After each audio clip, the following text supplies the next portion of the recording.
Hello friends, welcome to back my channel. Friends, repeatable PET exam के लिए हम daily एक मॉक टेस्ट सॉल्व करते हैं। तो आज हमारा जो फर्स्ट क्वेश्चन है वो इंग्लिश पैसेज से रिलेटेड है। आपके एग्ज़ाम में इंग्लिश 5 मार्क्स की, उसमें पैसेज से कुछ क्वेश्चंस होंगे, कुछ वोकैब से होंगे। पहले हम फर्स्टली पैसेज रीड करते हैं। The story was narrated to Ganesh by a young man, Mahendra by name.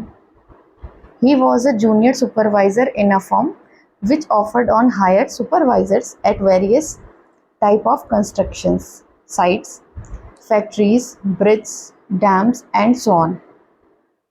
Mahendra's job was to keep an eye on the activities at the work site. He had to keep moving from a place to place every now and then as ordered by his head office, from a coal mining area to a railway bridge construction site. From there, after a few months, to chemical plant which was coming up somewhere.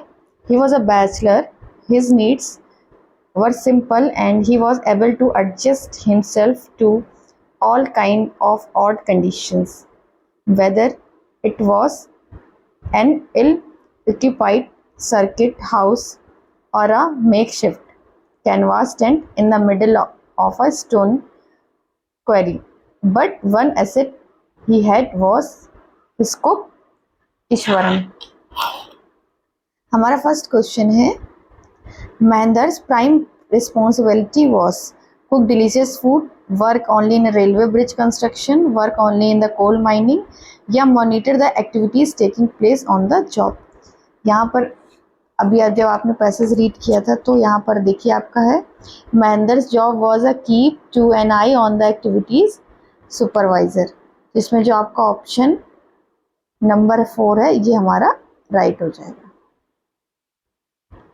Next है, the narration to the given passage is from. इसमें आपकी first line में देखिए, the story was narrated to Ganesh by young man Mahendra, यानी जो young man narrated story Ganesh कर रहा है उसका नाम है महेंद्र। तो आप महेंद्र टू गणेश, ये आपका राइट ऑप्शन हो जाएगा। नेक्स्ट है, the only blessing in the life of Mahendra is.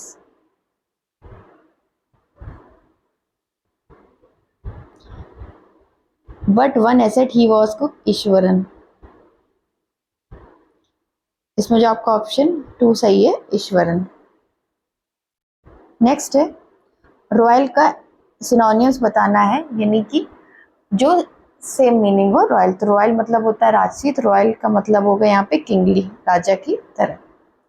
Next है हमारा सेटिस्फैक्ट्री। सेटिस्फैक्ट्री का मतलब होता है संतोषजनक, ओके ओके कंडीशन।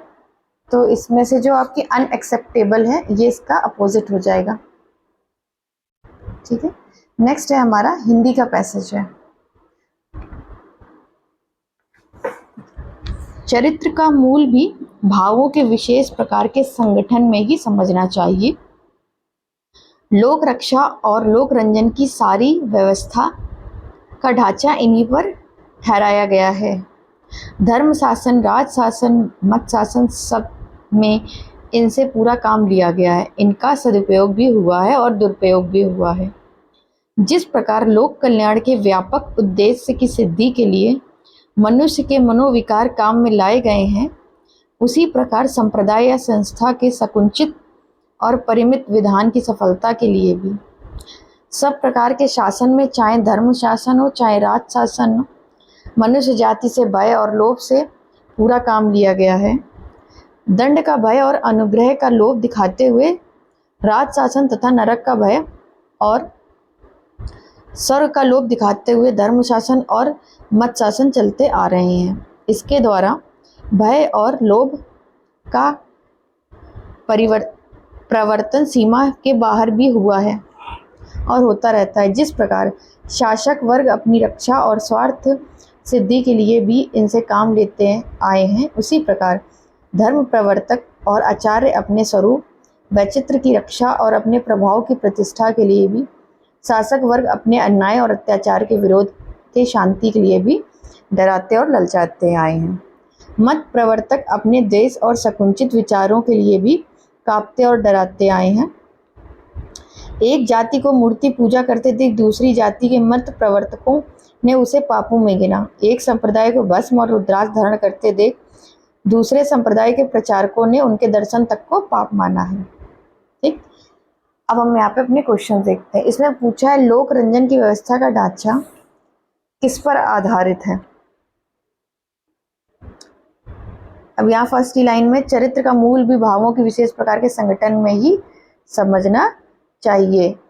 लोक रक्षा और लोक रंजन की सारी व्यवस्था का ढांचा इन्हीं पर है, यानी चरित्र की मूल पर, भावों के विशेष प्रकार के संगठन पर, लोक रंजन का। नेक्स्ट है हमारा अनुग्रह का लोप किसने दिखाया है? राजशासन ने। नेक्स्ट है चरित्र का मूल किसमें है? भावों के संगठन में। नेक्स्ट है प्रतिष्ठा शब्द का समानार्थक शब्द कौन सा नहीं है? इसमें जो प्रशंसा है वह इसका समानार्थक शब्द नहीं है। विलोम शब्द के अनुचित विकल्प का चयन कीजिए, मतलब कौन सा इसमें एक शब्द विलोम नहीं है। सदुपयोग का दुरुपयोग राइट है, स्वर्ग का नर्क, स्वार्थ का निस्वार्थ, पालन पोषण दोनों शब्दों का अर्थ एक ही है, यह विलोम नहीं है। ये फिर हमारा नया पैसेज है। हम एक ऐसे युग में जी रहे हैं जहां एक तरफ भौतिक समृद्धि अपनी ऊंचाई पर है और दूसरी तरफ चारित्रिक पतन की गहराई है। आधुनिकीकरण में उलझा मानव सफलता की नित नई परिभाषाएं खोजता रहता है और अपनी अंतहीन इच्छाओं के रेगिस्तान में भटकता रहता है। ऐसे समय में सच्ची सफलता और सुख शांति की प्यास से व्याकुल व्यक्ति अनेक मानसिक रोगों का शिकार बनता जा रहा है। हम में से कितने लोगों को इस बात का ज्ञान है कि जीवन में सफलता प्राप्त करना और सफल जीवन जीना यह दो अलग अलग बातें हैं। यह जरूरी नहीं है कि जिसने अपने जीवन में साधारण कामनाओं को हासिल कर लिया वह पूर्णतः संतुष्ट और प्रसन्न भी हो। अतः हमें गंभीरता पूर्वक इस बात को समझना चाहिए कि इच्छित फल को प्राप्त कर लेना ही सफलता नहीं है। जब तक हम अपने जीवन में नैतिक व आध्यात्मिक मूल्यों का सिंचन नहीं करेंगे तब तक यथार्थ सफलता पाना हमारे लिए मुश्किल ही नहीं अपितु असंभव है। क्योंकि बिना मूल्यों के प्राप्त सफलता केवल क्षणभंगुर सुख के समान रहती है।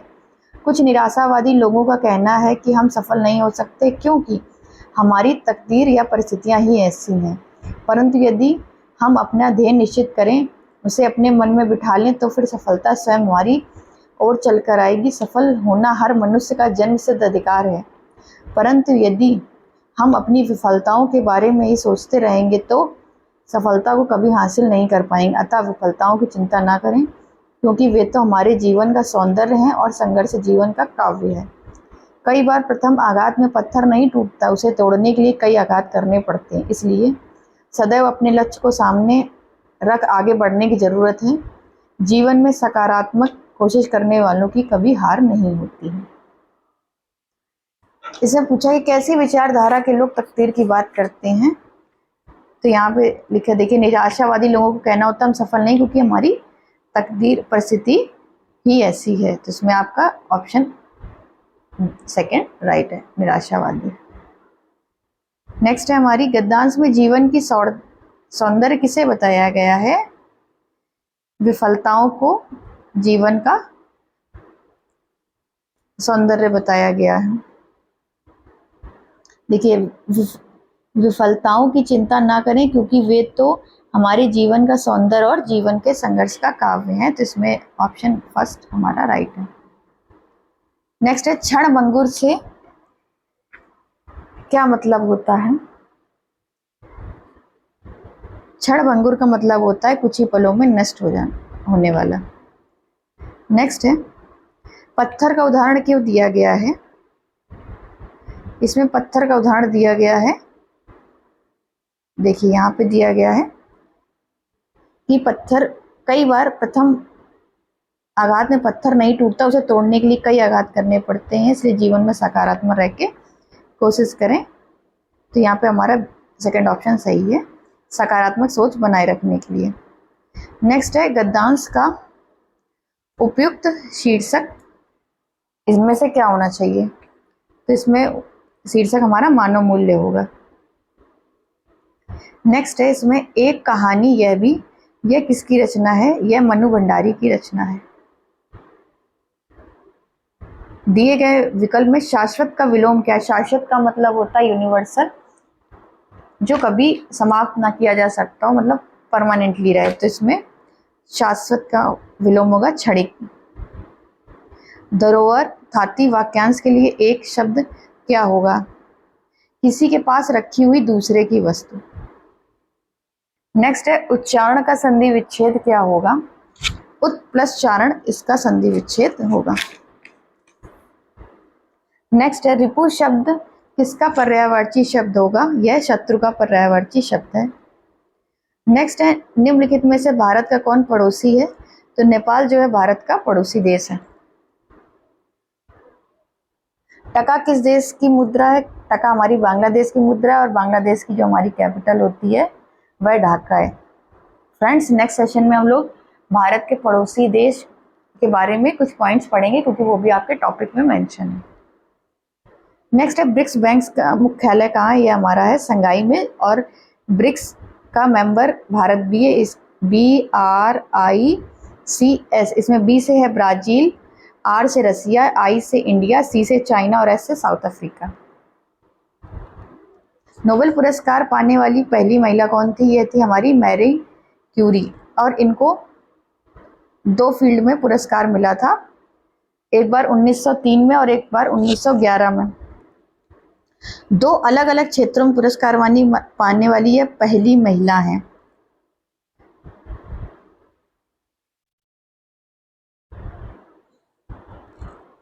प्रवासी भारतीय दिवस हर साल कब मनाया जाता है? यह 9 जनवरी को मनाया जाता है, और इसी दिन 9 जनवरी 1915 को Gandhi ji permanently south Africa से इंडिया आ गए थे। इसी उपलक्ष्य में 9 जनवरी को हमारा भारतीय प्रवासी दिवस मनाया जाता है। नेक्स्ट है मणिक बत्रा किस खेल से संबंधित हैं? यह हमारी टेबल टेनिस से संबंधित है। नेक्स्ट है प्रधानमंत्री निम्न में से किस संगठन के पदेन अध्यक्ष होता है? पदेन अध्यक्ष का मतलब होता है कि जैसे प्रधानमंत्री का पदेन अध्यक्ष का मतलब है जो प्रधानमंत्री बनेगा वही उसका अध्यक्ष बनेगा। जैसे हमारा नीति आयोग के जो अध्यक्ष होते हैं वो पदेन अध्यक्ष होते हैं, वो हमारे प्रधानमंत्री होते हैं। जैसे उपराष्ट्रपति राज्यसभा के पदेन होते हैं, जो उपराष्ट्रपति बनेगा वही राज्यसभा का सभापति बनेगा। इसमें CSIR। बुकर पुरस्कार जीतने वाली भारतीय मूल के पहले व्यक्ति कौन थे? ये थे हमारे VS नायपॉल। अभिज्ञान शकुंतलम के लेखक कौन है? ये हमारे थे कालिदास जी। कालिदास को शेक्सपियर, भारत का शेक्सपियर भी कहा जाता है। सिमलीपाल राष्ट्रीय उद्यान कहाँ है? यह हमारा है पश्चिम बंगाल में। नेक्स्ट है कौन किससे संबंधित नहीं? इसमें कंप्यूटर, मोबाइल, प्रिंटर, ये सब हमारे इलेक्ट्रॉनिक गैजेट्स, जबकि पुस्तक नहीं, तो इसमें राइट ऑप्शन पुस्तक हो जाएगा। जैसे पूछा शाफिया का जन्मदिन 15 अप्रैल को है, उसी वो सप्ताह के किस दिन में जुबैरिया का जन्मदिन होगा? यदि जुबैरिया का जन्म 19 नवंबर को हुआ था, इसका जन्म होगा हमारा रविवार को। इसका सलूशन हम देखते हैं। 16 अप्रैल से 19 अप्रैल तक हम कुल दिनों की संख्या निकालेंगे तो हमारी 218 होंगी, ठीक है। फिर हम ऑड डेज निकालेंगे। ऑड डेज को क्या करते हैं, हम 7 से डिवाइड कर देते हैं, तो हमारा यहाँ पे 15 अप्रैल के बाद एक विषम दिन आएगा। इस प्रकार 19 नवंबर को हमारा रविवार होगा, ठीक है। नेक्स्ट है आपका कोडिंग से रिलेटेड से क्वेश्चन।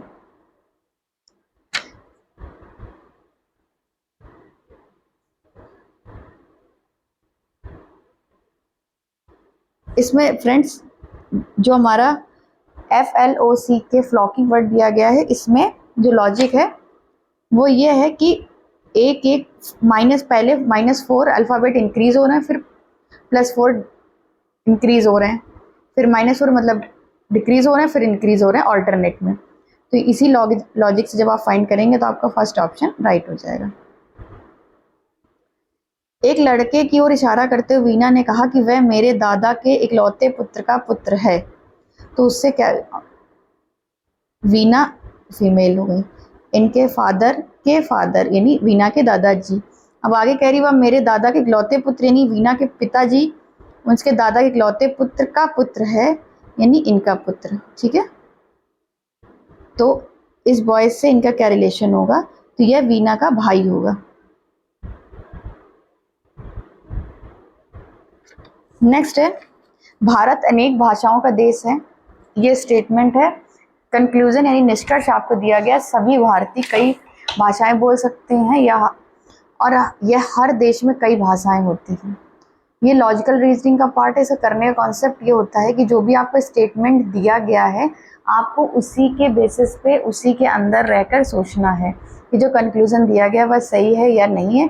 इसमें आपको अपनी जनरल अवेयरनेस नहीं लगानी, अपना लॉजिक नहीं लगाना होता है। तो भारत अनेक भाषाओं का देश है, इसमें ये दोनों ही निष्कर्ष कहीं पता नहीं चल रहा है, इसलिए इसका ऑप्शन हो जाएगा हमारा निष्कर्ष 1 और 2 दोनों ही अनुसरण नहीं करते हैं। ऑप्शन 2 आपका राइट हो जाएगा। उस प्रधान निम्नलिखित में से चंद्रगुप्त मौर्य के शिक्षक कौन थे? चंद्रगुप्त मौर्य के शिक्षक थे चाणक्य। इनकी बुक अर्थशास्त्र प्रसिद्ध है। हड़प्पा के उस स्थल का नाम बताइए जिसे मृतकों का टीला कहते हैं। यह मोहनजोदाड़ो थी। इसमें आपको सीक्वेंस से लगाना है। दिल्ली सल्तनत का कौन से वंश ने कब शासन किया है?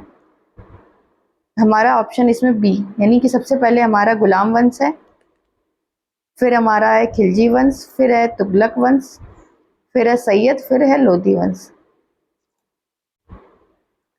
निम्नलिखित में से किसे ग्रांड ट्रंक रोड का निर्माण का श्रेय दिया जाता है? शेर शाह सूरी को, और ये लाहौर से लेकर आपकी पश्चिम बंगाल तक है। ऋग्वेद के डैश मंडलों में विभाजित 1028 सूक्तों का संग्रह है हमारे 10 मंडल में।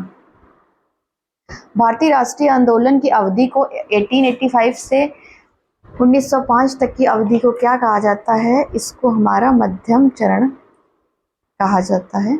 नरम दल के नेताओं का उस समय शासन था। कौन सा राष्ट्रीय आंदोलन भारत देश की स्वतंत्रता के लिए अंतिम प्रयास था? भारत छोड़ो आंदोलन। यह हमारा 1942 से 1944 के बीच में चला था। नेक्स्ट है निम्नलिखित में से कौन विदेशी भूमि पर तिरंगा फहराने वाले पहले व्यक्ति थे? भीकाजी कामा। और इन्होंने जर्मनी के एक शहर स्टटगार्ट में अंतर्राष्ट्रीय समाजवादी सम्मेलन में भारत का पहली बार झंडा फहराया था।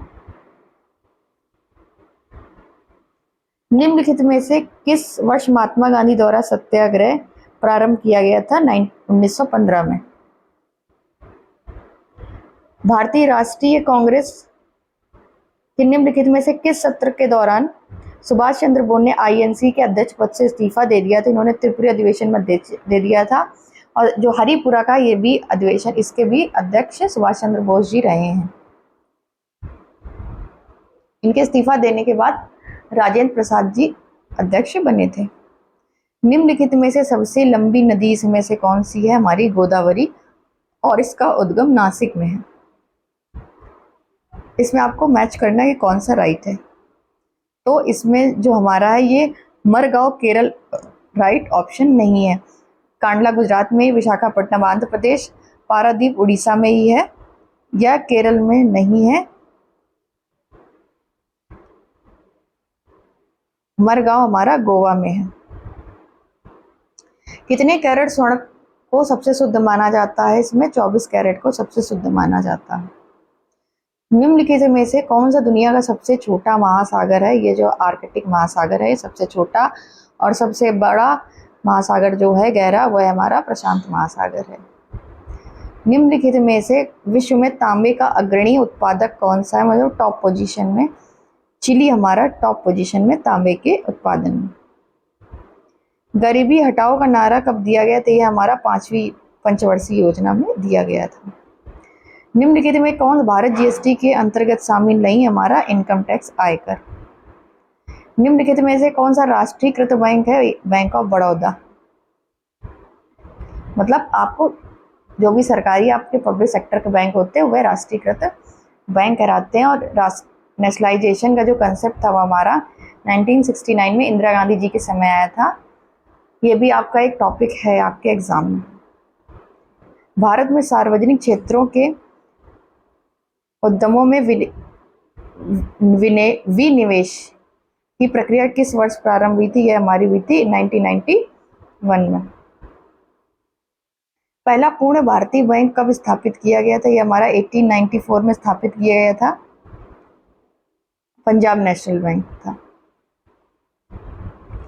संविधान के निम्नलिखित में से किस अनुच्छेद के तहत जिला कलेक्टर को सभी प्रासंगिक सुरक्षा प्रदान की गई है? आर्टिकल 311। संघ और राज्यों के बीच की शक्तियों का विभाजन 7वीं अनुसूची में किया गया है।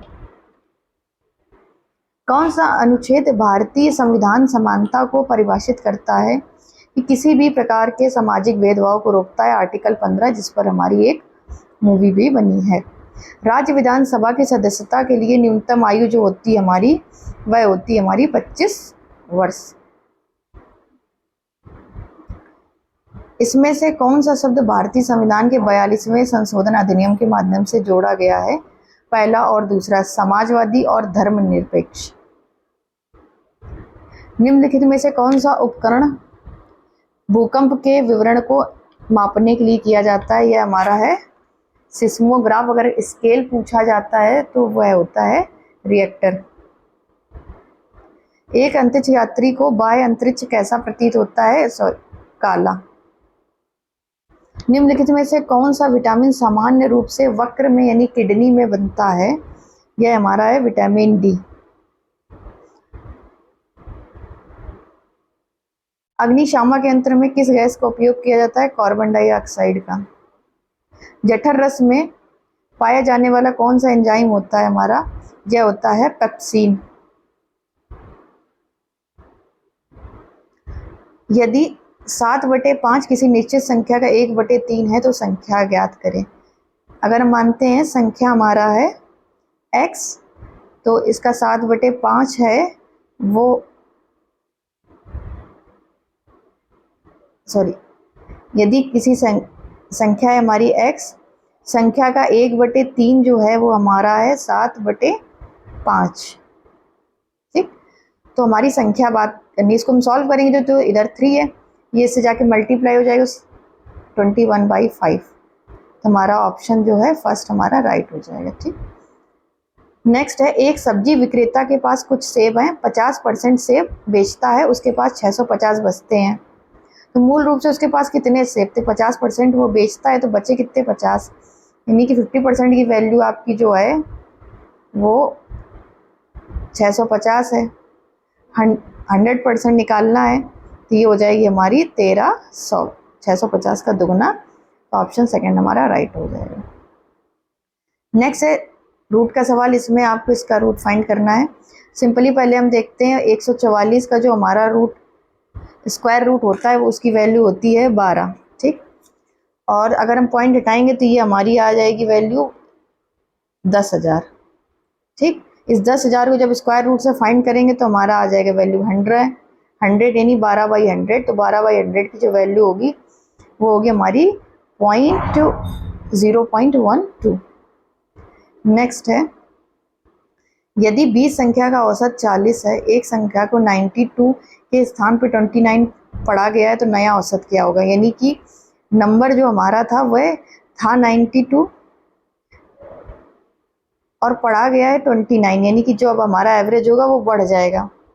ठीक, तो इनको दोनों को जब माइनस करेंगे तो हमारा हो जाएगा 3 और 8 में 2 गए 63 आ गया। ठीक, और औसत बढ़ना है और टोटल नंबर हमारे 20, तो इस समान रूप से बढ़ेगा तो 63 को 20 से डिवाइड करेंगे तो जो हमारी वैल्यू आएगी वो आएगी 3.15। तो इसको 40 में ऐड कर देंगे तो हमारी जो आंसर आएगा 43.15 आ जाएगा। नेक्स्ट है, इसमें आपको 2.3 बार का वैल्यू फाइंड करना है। तो इसमें जो आपकी 21/9 ये आपकी वैल्यू हो जाएगी। इसको सॉल्व करते हैं, देखो 20.3 बार की वैल्यू हो गई x, फिर इसको सॉल्व करेंगे 21/9 हमारा आंसर आएगा। नेक्स्ट है अगस्त 2022 में UEFA महिला चैंपियंस लीग खेलने वाली पहली भारतीय फुटबॉलर कौन थी? यह थी हमारी मनीषा कल्याण। नेक्स्ट है किस राज्य सरकार ने वंचित बच्चों को प्रारंभिक शिक्षा प्रदान करने के लिए विद्या रथ स्कूल ऑन व्हील्स परियोजना की शुरुआत की है? असम राज्य ने।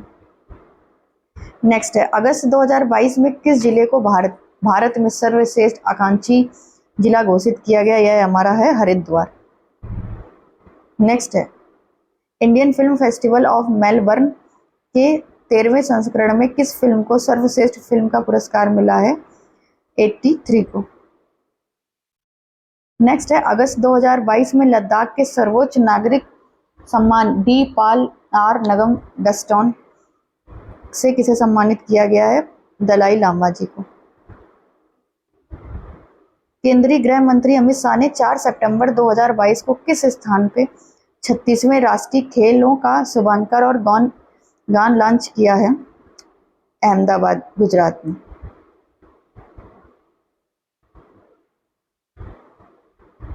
जून 2022 में किस देश के ख्वा गुसल सगुल झील राष्ट्रीय उद्यान को यूनेस्को के बायोस्फीयर रिजर्व के विश्व नेटवर्क में शामिल किया गया? मंगोलिया को। पहली भारत व नेपाल भारत गौरव पर्यटक ट्रेन को 21 जून 2022 को दिल्ली से रवाना किया गया है। भारत का यूपीआई सिस्टम अपनाने वाला पहला विदेशी देश कौन सा है? नेपाल। वर्ल्ड हैप्पीनेस रिपोर्ट 2022 में भारत का स्थान है 136वां। फिनलैंड का है स्थान हमारा फर्स्ट टॉप पोजीशन में। अफगानिस्तान को लगातार दुनिया का सबसे दुखी देश घोषित किया गया है।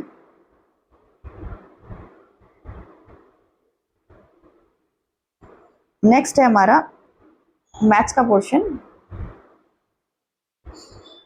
इसमें आपको आर्ची चुंबक एफएनपी के कुछ बिक्री यानी सेल्स का आपको डेटा दिया गया, आपको उसके अकॉर्डिंग क्वेश्चंस फाइंड करने हैं। इसमें फर्स्ट है हमारा आर्ची की बिक्री एफएनपी की बिक्री से लगभग कितने प्रतिशत कम है? तो इसमें जो आर्ची की बिक्री है इनको प्लस करके निकालेगा। इसमें देखिए आर्ची की बिक्री आपको सारे जो डेटा दिए गए आप उनको प्लस करेंगे, फिर एफएनपी की, और अगर कम या ज़्यादा पूछते हैं तो आपको डिफरेंस निकालना होता है। अगर कम पूछा गया है आपको कितने प्रतिशत कमी हुई है तो दोनों वैल्यू में जो ग्रेटर होगी उसको नीचे हर में रखते हैं, अगर बड़ी है तो फिर कम वाले को।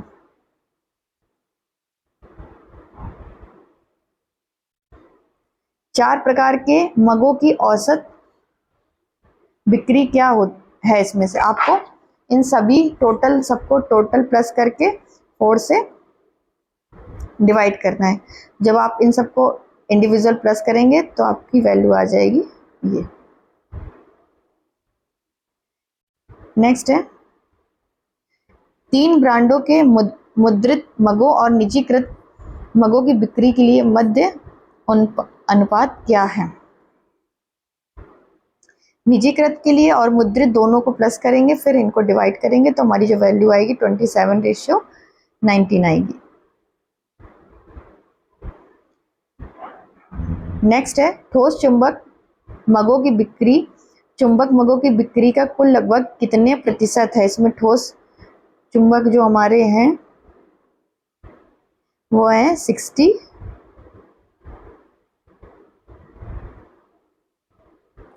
चुंबक मगों की कुल यानी कि जितने सारे चुंबक इन सबको आपको प्लस करना है, तो ये हमारा हो जाएगा 60-30।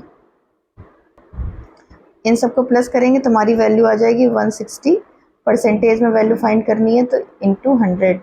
जब इसको सॉल्व करेंगे आपको लगभग में आंसर देना है, तो जो आपका आंसर इस दोनों को कट करेंगे 3 टाइम्स और ये 8 टाइम्स 300/8 करेंगे तो आपकी जो वैल्यू आएगी वो 37 आएगी। नेक्स्ट है 3 ब्रांडों के ठोस मगों और काशीदार मगों की बिक्री के मध्य अंतर, इन दोनों को आपको प्लस करना है। इन दोनों का डिफरेंस फाइंड करेंगे जो जिसकी वैल्यू है 2000। नेक्स्ट इसमें आपको टीम का औसत रन रेट फाइंड करना है। इसमें 5 तरह की आप टीम दी गई हैं।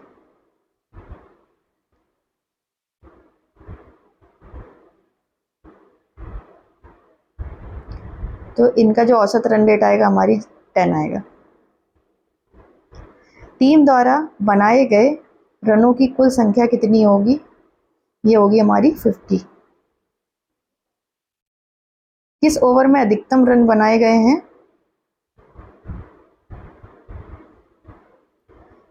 पहले ओवर में। इसको जब हम सॉल्व करेंगे तो हमारी वैल्यू आएगी 5। फ्रेंड्स, आपके जो ये DI के क्वेश्चन है इनकी अलग से प्रैक्टिस करा देंगे। इस तरह मॉक टेस्ट में सोल्यूशन प्रॉपर नहीं हो पा रहा है।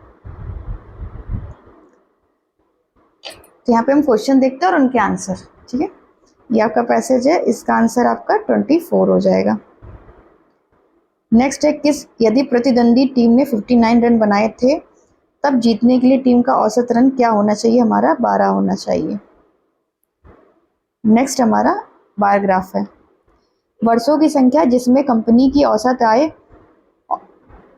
आय से कम और कितने वर्ष ज़्यादा, उनका रेशियो निकालना है। तो सबसे पहले आपको इन सभी को प्लस करना है और उनका औसत फाइंड करना है।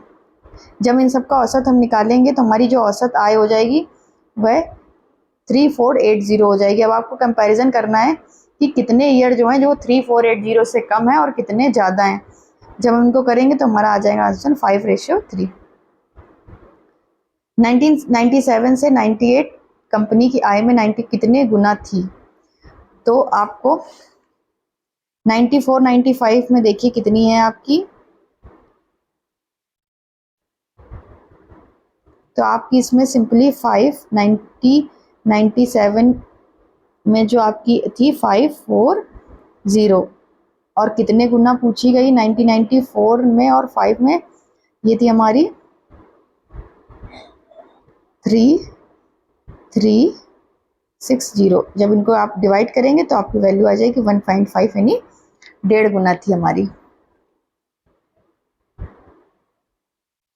1996 से 1997 में कंपनी की आय समीक्षाधीन अवधि में औसत आयु की लगभग कितना प्रतिशत थी? औसत आयु आप पहले निकाल चुके हैं। 1996 की आय से फिर इसको फाइंड करेंगे। औसत आयु पहले हम फाइंड कर चुके थे, 3480 थी। 1996 में हमारी 43820 है। जब इसका परसेंटेज निकालेंगे तो हमारा आंसर आएगा 125।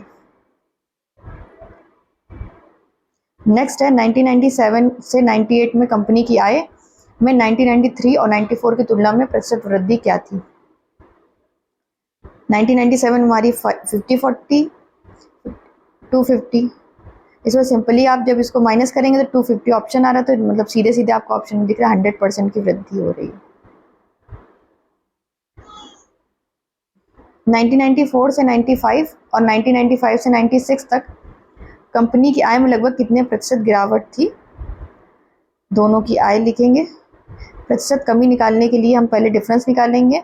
जो भी दोनों में वैल्यू ज़्यादा होती है उसको नीचे रख के इंटू 100 करेंगे, फिर सॉल्व कर देंगे। तो हमारे आंसर है 7%।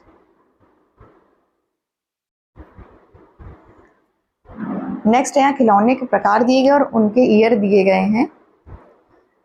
इसमें पूछा वर्षों की संख्या जिसमें C प्रकार के खिलौनों का उत्पादन सारे वर्ष में D प्रकार के खिलौने के औसत उत्पादन से अधिक है। तो इसमें जो D के आपके खिलौने उनको सबको प्लस करना है, डिवाइडेड बाई 5, तो औसत फाइंड करना है। तो हमारे D प्रकार के खिलौनों का औसत है 255 टोटल है। औसत जब हम निकालेंगे तो आएगा 51। अब यहाँ पे कंपैरिजन करना है कि C में 51 कितने अधिक हैं। तो जो दो वैल्यू हमारी हैं वो 51 से अधिक हैं, एक 58 एक 54, तो इसका ऑप्शन हमारा 2 राइट हो जाएगा। नेक्स्ट है 2014 में B प्रकार के और 2017 में D प्रकार के खिलौनों। 2014 में B है हमारा 52, 2017 में हमारा जो D की वैल्यू है 56। ठीक, इनको प्लस करें, इनको लिखेंगे। ठीक, उसके बाद पूछा है 2018 में ए 66, 2015 में ई, 2015 में ई है हमारा 52। ये हो गई वैल्यू। इन दोनों को जब फाइंड करें, रेशियो निकालेंगे तो हमारा 54:59 ऑप्शन आ जाएगा।